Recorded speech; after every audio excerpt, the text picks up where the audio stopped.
KPCC ಸಾರಥ್ಯಕ್ಕೆ 6 ವರ್ಷ, ಶಾಸಕರಿಗೆ DK dinner. Number game ತಂತ್ರ, ಪವರ್ ಪಾಲಿಟಿಕ್ಸ್. ಡಿನ್ನರ್ ಬಳಿಕ ಕುರ್ಚಿ ಸಂಘರ್ಷಕ್ಕೆ ತೆರೆ ಬೀಳುತ್ತಾ? ಇದುವೇ ಚದುರಂಗದ ಎರಡನೇ story, DK dinner politics.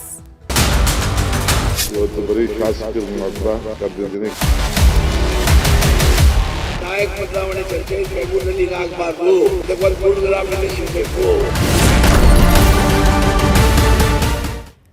CM seat ಕಚ್ಚಾಟದ ಮಧ್ಯೆ ಡಿಕೆ ಶಿವಕುಮಾರ್ ಅವರು ಡಿನ್ನರ್ ಸಭೆಯನ್ನು ಇವತ್ತು ಕರೆದಿದ್ದಾರೆ. ಕೆಪಿಸಿಸಿ ಅಧ್ಯಕ್ಷರಾಗಿ 6 ವರ್ಷ ಪೂರೈಸಿದ ಹಿನ್ನೆಲೆಯಲ್ಲಿ ಡಿನ್ನರ್ ವಿಚಾರವನ್ನ ನಾವಿಲ್ಲಿ ಗಮನಿಸಬೇಕಾಗುತ್ತೆ. ಯಾಕೆ ಇಂಪಾರ್ಟೆಂಟ್ ಇಲ್ಲಿ ಅಂತ ಹೇಳಿ, ನಾಯಕತ್ವ ಬದಲಾವಣೆಯ ಚರ್ಚೆ ಆಗ್ತಾ ಇರುವಂತಹ ಸಂದರ್ಭದಲ್ಲೇ ಅವರು ಡಿನ್ನರ್ ಅನ್ನ ಕರೆದಿರೋದು. ಹಲವು ಲೆಕ್ಕಾಚಾರಗಳು ಕೂಡ ಇದರ ಹಿಂದೆ ಇದೆ. ಈ ಒಂದು ಡಿನ್ನರ್ ಕರೆದಿರುವಂತದ್ದು ನೇರವಾಗಿ ಅಂತ ಹೇಳಿದ್ರೆ ಕೆಪಿಸಿಸಿ ಅಧ್ಯಕ್ಷರಾಗಿ 6 ವರ್ಷ ಪೂರೈಸಿದ್ದಾರೆ. ಆದ್ರೆ ಅದರ ಹಿಂದೆ ನೂರಾರು ಲೆಕ್ಕಾಚಾರಗಳು ಕೂಡ ಕಂಡು ಬರ್ತಾ ಇದೆ. ಈ ಒಂದು ಡಿನ್ನರ್ ಪಾಲಿಟಿಕ್ಸ್ ನ ಹಿಂದೆ ಇರುವಂತಹ ಲೆಕ್ಕಾಚಾರಗಳು ಏನೇನು ಹಾಗಾದ್ರೆ ಅನ್ನೋದನ್ನ ಕೂಡ ನಿಮ್ಗೆ ನಾವು ಡೀಟೇಲ್ ಆಗಿ ಕೊಡ್ತಾ ಹೋಗ್ತೀವಿ. ಡಿಕೆ ಡಿನ್ನರ್ ಪಾಲಿಟಿಕ್ಸ್ ಅಲ್ಲಿ ಈಗಾಗಲೇ ಡಿಕೆ ಶಿವಕುಮಾರ್ ಅವರು ಕೆಪಿಸಿಸಿ ಅಧ್ಯಕ್ಷರಾಗಿ 6 ವರ್ಷವನ್ನ ಪೂರೈಸಿದ್ದಾರೆ. ಆದ್ರೆ ಆ 6 ವರ್ಷ ಪೂರೈಸಿದಂತಹ ಸಂತಸದಲ್ಲಿ ಪಕ್ಷದ ಎಲ್ಲಾ ಶಾಸಕರು, ಸಚಿವರು, ಸಂಸದರಿಗೆ ಡಿನ್ನರ್ ಪಾರ್ಟಿಯನ್ನ ಅವರು ಆಯೋಜನೆ ಮಾಡಿದ್ದಾರೆ. ಕುತೂಹಲ ಮೂಡಿಸಿದೆ ಡಿಸಿಎಂ ಡಿಕೆ ಶಿವಕುಮಾರ್ ಅವರ ಈ ಒಂದು ಡಿನ್ನರ್ ಸಭೆ. ಎಲ್ಲರನ್ನ ಖುಷಿಗಾಗಿ ಕರೆದಿದ್ದಾರೆ. ಆದ್ರೆ ಅದರ ಹಿಂದಿರುವ ಲೆಕ್ಕಾಚಾರಗಳು, ಡಿನ್ನರ್ ಪಾರ್ಟಿಯ ಹಿಂದಿದೆಯಾ ಸಿಎಂ ಕುರ್ಚಿಯ ಲೆಕ್ಕಾಚಾರ ಅನ್ನೋದು ಮೊದಲ ಪ್ರಶ್ನೆ. ಯಾಕಂದ್ರೆ ಇದನ್ನೇ ಇಷ್ಟು ದಿನಗಳ ಕಾಲ ಅವರು ಮಾಡ್ಕೊಂಡು ಬಂದಿರುವಂಥದ್ದು. ಇದರ ಬಗ್ಗೆ ಸಾಕಷ್ಟು ಬಾರಿ ಅವರು ಮಾತನಾಡಿದ್ದಾರೆ ಕೂಡ. 6 ವರ್ಷಗಳ ಶ್ರಮ ಸಾಧನೆಯ ಬಗ್ಗೆ ಭಾವುಕರಾಗಿ ಮಾತನಾಡುವಂತಹ ಸಾಧ್ಯತೆಗಳು ಕೂಡ ಇವತ್ತು ಕಂಡು ಬರ್ತಾ ಇದೆ. ಸಿಎಂ ಹಾಗೂ ತಮ್ಮ ನಡುವೆ ಯಾವುದೇ ರೀತಿಯ ಭಿನ್ನಾಭಿಪ್ರಾಯ ಇಲ್ಲ ಅನ್ನುವಂತಹ ಸಂದೇಶವನ್ನು ಅವರಿಗೆ ಮುಖ್ಯವಾಗಿ ರವಾನೆ ಮಾಡಬೇಕಾಗಿದೆ. ಸೊ ಆ ಒಂದು ಸಂದೇಶವನ್ನು ರವಾನೆ ಮಾಡೋದಕ್ಕೂ ಕೂಡ ಈ ಒಂದು ಡಿನ್ನರ್ ಪಾರ್ಟಿ ಇವತ್ತು ಕಾರಣ ಆಗಬಹುದು. ಶಾಸಕರನ್ನ ವಿಶ್ವಾಸಕ್ಕೆ ತೆಗೆದುಕೊಳ್ಳುವಂತಹ ಪ್ರಯತ್ನನ ಹಾಗಾದ್ರೆ ಈ ಒಂದು ಡಿನ್ನರ್ ಮೀಟಿಂಗ್ ಅನ್ನುವಂತಹ ಪ್ರಶ್ನೆ ಕೂಡ ಇದೆ. ತಮ್ಮನ್ನ ಬೆಂಬಲಿಸಲು ಪರೋಕ್ಷವಾಗಿ ಸಂದೇಶವನ್ನ ಈ ಒಂದು ಡಿನ್ನರ್ ಮೀಟಿಂಗ್ ಮೂಲಕ ಅವರು ಕೊಡ್ತಾರಾ? ಡಿನ್ನರ್ ಪಾರ್ಟಿಗೆ ಯಾರು ಬರ್ತಾರೆ, ಯಾರು ಗೈರಾಗ್ತಾರೆ ಅನ್ನೋದು ಇನ್ನು ಕೆಲವೇ ಹೊತ್ತಿನಲ್ಲಿ ಕೂಡ ಗೊತ್ತಾಗತ್ತೆ. ಶಾಸಕರು, ಸಚಿವರ ನಡೆಯ ಮೇಲೆ ಯಾರು ಏನೇನು ಹೇಳ್ತಾರೆ ಅನ್ನೋದ್ರ ಮೇಲೆ ರಾಜಕೀಯ ಲೆಕ್ಕಾಚಾರಗಳು ಕೂಡ ನಡೆಯುವಂತಹ ಎಲ್ಲಾ ಲಕ್ಷಣಗಳು ಕಾಣಿಸ್ತಾ ಇದೆ. ಅಧಿಕಾರ ಹಂಚಿಕೆ ಮುನ್ನೆಲೆಗೆ ಬಂದ್ರೆ ಶಾಸಕರ ವಿರೋಧ ಬರಬಾರ್ದು ಅನ್ನುವಂತಹ ಕಾರಣಕ್ಕಾಗಿಯೇ ಎಲ್ಲರನ್ನ ವಿಶ್ವಾಸಕ್ಕೆ ತೆಗೆದುಕೊಳ್ಳುವಂತಹ ಕೆಲಸವನ್ನ ಕೂಡ ಈಗಾಗಲೇ ಮಾಡ್ತಿದ್ದಾರೆ. ಆ ತಂತ್ರವನ್ನ ಮಾಡ್ತಾ ಇದ್ದಾರೆ. ಹಾಗಾದ್ರೆ ಇಲ್ಲಿ ಸಿಎಂ ಟೀಮ್ ಬರತ್ತಾ ಅನ್ನುವ ಪ್ರಶ್ನೆ ಕೂಡ ಇದೆ. ದೊಡ್ಡ ಯಕ್ಷ ಪ್ರಶ್ನೆ ಕೂಡ ಇದು. ಡಿಕೆಶಿ ಔತಣಕ್ಕೆ ಸಿದ್ದರಾಮಯ್ಯ ಹಾಗೇನೆ ಅವರ ಆಪ್ತರು, ಅವರ ಟೀಮ್ ಬರತ್ತಾ ಇಲ್ವಾ ಅನ್ನುವಂತಹ ಪ್ರಶ್ನೆ ಕೂಡ ಇದೆ. ಆಲ್ರೆಡಿ ಇವರು ಇನ್ವೈಟ್ ಮಾಡಿದ್ದಾರೆ. ಆದ್ರೆ ಬರುವಂತಹ ಸಾಧ್ಯತೆಗಳು, ಬರದೇ ಇರುವಂತಹ ಸಾಧ್ಯತೆಗಳನ್ನ ಕೂಡ ನಾವಿಲ್ಲಿ ಗಮನಿಸಬೇಕಾಗುತ್ತೆ. ಸಿಎಂ ಪರ ನಿಂತಿದ್ದಂತಹ ಸಚಿವರುಗಳು ಡಿಕೆಶಿ ಡಿನ್ನರ್ಗೆ ಇವತ್ತು ಹಾಜರಾಗ್ತಾರಾ ಅನ್ನೋದನ್ನ ಕೂಡ ಇವತ್ತು ನೋಡ್ಬೇಕಾಗತ್ತೆ. ಇನ್ನು ಸಿಎಂಗೂ ಡಿಕೆ ಶಿವಕುಮಾರ್ ಅವರು ಆಹ್ವಾನವನ್ನ ಕೊಟ್ಟಿದ್ದಾರೆ. ಸಿದ್ದು ಆಪ್ತರ ನಿರ್ಧಾರ ಏನು ಅನ್ನುವಂತಹ ಪ್ರಶ್ನೆ ಇವತ್ತಿನ ಈ ಒಂದು ಡಿನ್ನರ್ಗೆ. ಅನೇಕರು ಹೇಳ್ತಾ ಇದ್ರು ಮೊದಲು ನಮ್ಗೆ ಏನು ಕರೆದಿಲ್ಲ ಅಂತ ಹೇಳಿ. ಆ ನಂತರ ಇದೀಗ ಕರೆದಿದ್ದಾರೆ ಎಲ್ರಿಗೂ ಕೂಡ. ಆದ್ರೆ ಅವರು ಹೋಗ್ತಾರಾ ಇಲ್ವಾ ಅನ್ನುವ ವಿಚಾರ, ಅಧಿಕಾರ ಹಂಚಿಕೆಯ ವಿಚಾರದಲ್ಲಿ ಡಿಕೆಶಿಗೆ ಇರಿಸು ಮುರಿಸು ರೀತಿಯಾಗಿ ಮಾತನಾಡಿದ್ರು ಅನೇಕ ಸಚಿವರು. ಅಂದ್ರೆ ಸಿದ್ದರಾಮಯ್ಯ ಅವರ ಆಪ್ತರು ಮಾತನಾಡಿದನ್ನ ಕೂಡ ನಾವಿಲ್ಲಿ ನೆನಪಿಸ್ಕೊಳ್ಬೇಕಾಗತ್ತೆ. ಡಿಕೆಶಿ ಬೆಂಬಲಿಗರನ್ನ ಬೀದಿ ನಾಯಿಗಳಿಗೆ ಹೋಲಿಕೆ ಮಾಡಿದ್ರು ಸಚಿವ ಎಚ್ ಸಿ ಮಹದೇವಪ್ಪ ಅವರು. ಅದು ಬಾಲದ ವಿಚಾರ, ನಾಯಿಯ ವಿಚಾರವನ್ನು ಅವರು ಹೇಳಿದ್ದನ್ನ ಕೂಡ ನಾವಿಲ್ಲಿ ಗಮನಿಸಬೇಕಾಗುತ್ತೆ. ಈ ಮೂಲಕ ಸಾಕಷ್ಟು ರೀತಿಯಾದಂತಹ ವಾಗ್ಬಾಣಗಳಿಗೂ ಕೂಡ ಅದು ಕಾರಣ ಆಗಿತ್ತು. ಸಿಎಂ ಸಿದ್ದು ಪರವಾಗಿ ನಿಷ್ಠೆ ತೋರಿಸಿದ್ರು ರಾಜಣ್ಣ ಹಾಗೇನೆ ಮಹದೇವಪ್ಪ ಅವರು ಬರ್ತಾರಾ ಅನ್ನೋದು ಕೂಡ ಈಗಿರುವಂತಹ ಪ್ರಶ್ನೆ. ಸಿಎಂ ಬಣ ಗೈರಾದ್ರೆ ಈ ಒಂದು ವಿಚಾರವೇ ಮತ್ತೆ ಪ್ರತಿಪಕ್ಷಗಳಿಗೆ ಆಹಾರ ಆಗುವಂತಹ, ಅಸ್ತ್ರ ಆಗುವಂತಹ ಎಲ್ಲ ಲಕ್ಷಣಗಳು ಕೂಡ ಇದೆ. ಹಾಗಾಗಿ ಇವತ್ತಿನ ಈ ಒಂದು ಡಿನ್ನರ್ ಮೀಟಿಂಗ್ ಸಾಕಷ್ಟು ಕುತೂಹಲಕ್ಕೆ ಕೂಡ ಕಾರಣ ಆಗಿದೆ. ಕಾರಣ ಇದರಲ್ಲಿ ಸಿಎಂ ಕುರ್ಚಿಯ ವಿಚಾರ ಮುನ್ನೆಲೆಗೆ ಬರುತ್ತಾ ಅನ್ನೋದು ಕೂಡ ಈಗಿರುವಂತಹ ಪ್ರಶ್ನೆ.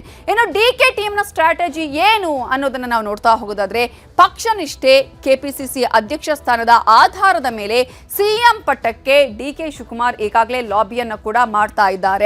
ಮಲ್ಲಿಕಾರ್ಜುನ ಖರ್ಗೆ ಅವರ ಮೂಲಕ ಮೂಲಕವೇ ಹೈಕಮಾಂಡ್ ಮೇಲೆ ಒತ್ತಡ ಹೇರುವ ತಂತ್ರವನ್ನು ಆಲ್ರೆಡಿ ಅವರು ಅನುಸರಿಸ್ತಾ ಇರೋದು ಎಲ್ರಿಗೂ ಕೂಡ ಗೊತ್ತಿರುವಂತಹ ವಿಚಾರ. ದೆಹಲಿಗೆ ಭೇಟಿ ಕೊಟ್ಟು ಸೋನಿಯಾ ಗಾಂಧಿ, ರಾಹುಲ್ ಗಾಂಧಿ ಅವರ ಭೇಟಿಗೆ ಇನ್ನಿಲ್ಲದ ಕಸರತ್ತನ್ನ ಮಾಡ್ತಾನೆ ಇದ್ದಾರೆ. ಭೇಟಿ ಆಗುವಂತಹ ಲಕ್ಷಣಗಳು, ಸಾಧ್ಯಾಸಾಧ್ಯತೆಗಳನ್ನ ಕೂಡ ನಾವು ಇಷ್ಟು ದಿನಗಳಲ್ಲಿ ನಾವು ನೋಡಿದ್ದೀವಿ.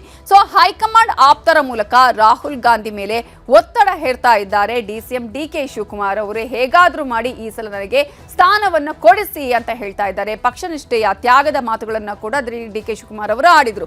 ಸೊ ರಾಷ್ಟ್ರ ಮಟ್ಟದಲ್ಲಿ ಶೈನ್ ಆಗೋದಿಕ್ಕೆ ಕೆಲವೇ ತಿಂಗಳಲ್ಲಿ ಬರ್ತಾ ಇರುವಂತಹ ಈ ಅಸ್ಸಾಂ ಚುನಾವಣೆಯನ್ನೇ ಅಸ್ತ್ರ ಮಾಡ್ಕೊಳ್ಳೋದಿಕ್ಕೂ ಕೂಡ ಡಿಕೆ ಶಿವಕುಮಾರ್ ಅವರು ಪ್ಲಾನ್ ಅನ್ನ ಮಾಡ್ಕೊಂಡಿದ್ದಾರೆ.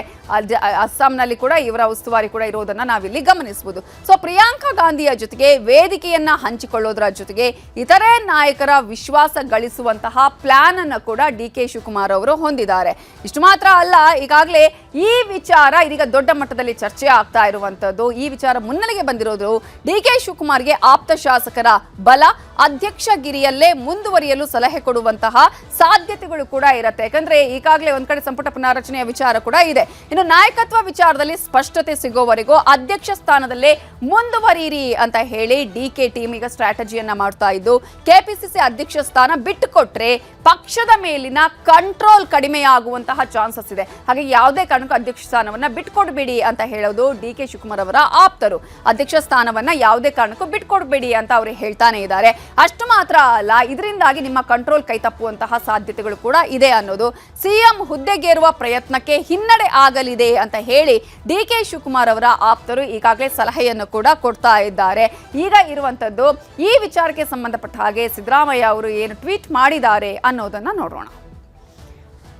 ಇನ್ನು ಹೆಗಲಿಗೆ ಹೆಗಲಾಗಿ ದುಡಿಯೋಣ ಅಂತ ಹೇಳಿ ಸಿದ್ದರಾಮಯ್ಯ ಅವರು ಹೇಳಿದ್ದಾರೆ. ಕೆಪಿಸಿಸಿ ಅಧ್ಯಕ್ಷರಾಗಿ 6 ವರ್ಷ ಪೂರೈಸಿರುವಂತಹ ಡಿಕೆ ಶಿವಕುಮಾರ್ ಅವರಿಗೆ ಟ್ವೀಟ್ ಮೂಲಕ ಅಭಿನಂದನೆಯನ್ನ ಸಲ್ಲಿಸಿದ್ದಾರೆ. ಡಿಕೆ ಶಿವಕುಮಾರ್ ಸಂಘಟನಾ ಚಾತುರ್ಯ, ಸೈದ್ಧಾಂತಿಕ ಬದ್ಧತೆ ಮತ್ತು ಕಠಿಣ ಶ್ರಮ ಯುವ ನಾಯಕರಿಗೆ ಮಾದರಿಯಾಗಿದೆ. ಹಾಗಾಗಿ ಅವರು 6 ವರ್ಷಗಳ ಕಾಲ ಕೆಪಿಸಿಸಿ ಅಧ್ಯಕ್ಷರಾಗಿ ಎಲ್ಲವನ್ನ ಕೂಡ ನಿಭಾಯಿಸಿದ್ದಾರೆ. ಬಿಜೆಪಿ ಸುಳ್ಳು ಕೇಸ್ ಹಾಕಿ ಕಿರುಕುಳ ನೀಡಿದ್ರೂ ಕೂಡ ಮಣಿಯದೆ ಪಕ್ಷ ನಿಷ್ಠರಾಗಿ ಡಿಕೆ ಶಿವಕುಮಾರ್ ಅವರು ಉಳಿದಿದ್ದಾರೆ. ಅದರ ಜೊತೆಗೆ ಈಗಾಗಲೇ ಕಾಂಗ್ರೆಸ್ ಬಗ್ಗೆ ಅವರಲ್ಲಿರುವಂತಹ ರಾಜಿ ಇಲ್ಲದ ನಿಷ್ಠೆಗೆ ಸಾಕ್ಷಿಯಾಗಿದೆ ಅನ್ನೋದನ್ನ ಸಿಎಂ ಸಿದ್ದರಾಮಯ್ಯ ಅವರು ತಮ್ಮ ಟ್ವೀಟ್ ಅಲ್ಲಿ ಹೇಳಿ ಅಭಿನಂದನೆಯನ್ನ ಸಲ್ಲಿಸಿದ್ದಾರೆ. ಕಾಂಗ್ರೆಸ್ ಪಕ್ಷದ ಲಕ್ಷಾಂತರ ಕಾರ್ಯಕರ್ತರಿಗೆ ಇವರ ಈ ನಡವಳಿಕೆ ಸ್ಫೂರ್ತಿದಾಯಕ ಆಗಿದೆ ಅನ್ನೋದನ್ನ ಕೂಡ ಸಿದ್ದರಾಮಯ್ಯ ಅವರು ಮೆನ್ಷನ್ ಮಾಡಿದ್ದಾರೆ. ಕೋಮುವಾದಿ ಶಕ್ತಿಗಳನ್ನ ಸೋಲಿಸಿ ಕಾಂಗ್ರೆಸ್ ಅನ್ನ ಅಧಿಕಾರಕ್ಕೆ ತರಲು ಹಗಲಿರುಳು ದುಡಿದಿದ್ದಾರೆ ಡಿಕೆ ಶಿವಕುಮಾರ್ ಅವರು. ಸಂಘಟನಾ ಚಾತುರ್ಯವನ್ನ ಕೂಡ ಅವರು ಹೊಂದಿದ್ದಾರೆ. ರಾಜ್ಯವನ್ನ ಸರ್ವ ಜನಾಂಗದ ಶಾಂತಿಯ ತೋಟವಾಗಿ ಮತ್ತೆ ಕಟ್ಟುವಲ್ಲೇ ನನ್ನ ಹೆಗಲಿಗೆ ಹೆಗಲಾಗಿ ಡಿಕೆ ಶಿವಕುಮಾರ್ ಅವರು ನಿಂತಿದ್ದಾರೆ ಅನ್ನೋದನ್ನ ಕೂಡ ಅವರು ಈ ಒಂದು ಟ್ವೀಟ್ ಅಲ್ಲಿ ಹೇಳಿದ್ದಾರೆ.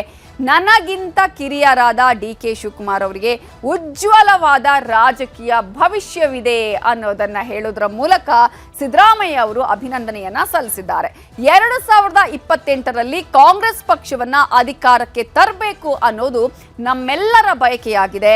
ಪಕ್ಷದ ಸಂಘಟನೆ ಮತ್ತು ಹೋರಾಟದಲ್ಲಿ ನಾನು ಕೂಡ ಎಂದಿಗೂ ಡಿಕೆ ಶಿವಕುಮಾರ್ ಅವರ ಜೊತೆಗೆ ಇರ್ತೇನೆ ಅನ್ನೋದನ್ನ ಸಿದ್ದರಾಮಯ್ಯ ಅವರು ಈಗಾಗಲೇ ಅಭಿನಂದನಾ ಒಂದು ಟ್ವೀಟ್ ನಲ್ಲಿ ಹೇಳ್ಕೊಂಡಿದ್ದಾರೆ. ಹೆಗಲಿಗೆ ಹೆಗಲಾಗಿ ದುಡಿಬೇಕು ಅನ್ನೋದನ್ನ ಕೂಡ ಡಿಕೆ ಶಿವಕುಮಾರ್ ಅವರಿಗೆ ಈ ಸಂದರ್ಭದಲ್ಲಿ ಹೇಳ್ತಾ ಡಿಕೆಶಿಗೆ ಅಭಿನಂದನೆಯನ್ನ ಸಲ್ಲಿಸಿದ್ದಾರೆ. ಸಿಎಂ ಸಿದ್ದರಾಮಯ್ಯ ಅವರು ಅಭಿನಂದನೆಯ ವೇಳೆ 2028ರ ಚುನಾವಣೆಯನ್ನ ಉಲ್ಲೇಖಿಸಿದ್ದಾರೆ ಸಿಎಂ ಸಿದ್ದರಾಮಯ್ಯ ಅವರು. ಈ ಒಂದು ಚುನಾವಣೆಯ ವಿಚಾರ ದೊಡ್ಡ ಮಟ್ಟದಲ್ಲಿ ಚರ್ಚೆ ಕೂಡ ಆಗ್ತಾ ಇದೆ. ಹಾಗಾದ್ರೆ ಇವತ್ತಿನ ಈ ಒಂದು ಡಿನ್ನರ್ ಮೀಟಿಂಗ್ ನಲ್ಲಿ ಯಾರ್ಯಾರು ಪಾಲ್ಗೊಳ್ತಾರೆ, ಯಾರ್ಯಾರು ಗೈರಾಗ್ತಾರೆ, ಇಲ್ಲಿ ಇವತ್ತು ಏನು ಚರ್ಚೆ ಆಗಬಹುದು, ಇವೆಲ್ಲವೂ ಕೂಡ ಸಾಕಷ್ಟು ಕುತೂಹಲಕ್ಕೆ ಕಾರಣ ಆಗಿದೆ.